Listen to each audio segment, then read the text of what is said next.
இன்று நாம் தரிசிக்கும் ஆலயம் செங்கல்பட்டு மாவட்டம் மறைமலை நகரில் இருந்து சுமார் 6 கிலோமீட்டர் தொலைவில் கடம்பூர் என்னும் கிராமத்தில் அருள்பாலிக்கும் அருள்மிகு ஸ்ரீ பாலாம்பிகை உடனாகிய ஸ்ரீ கைலாசநாதர் திருக்கோவில்.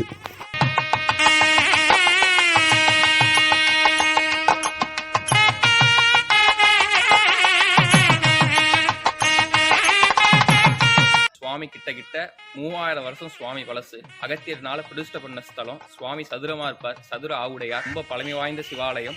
இங்க நீங்க என்ன சுவாமி கிட்ட பிரார்த்தனை கூட வேணாம், நீங்க என்ன மனசுல நினைச்சாலும் சுவாமி இங்க முடிச்சு கொடுப்பார். முக்கியமா திருமண தடை, குழந்தை பாக்கியம், அதே மாதிரி உங்களால சனீஸ்வரனோட தோஷம், நவகிரக தோஷம் இருந்தாலும் இங்க சுவாமியை நீங்க மனசார பிரார்த்தனை பண்ணீங்கன்னா, சோமவாரத்துல நீங்க சுவாமியை தரிசனம் பண்ணா அது எல்லாத்தையுமே சுவாமி நிவர்த்தி செஞ்சு வைப்பார். அதனால வாய்ப்பு இருக்கிறவங்க தவறாம இங்க சுவாமியை தரிசிக்க முடியும்.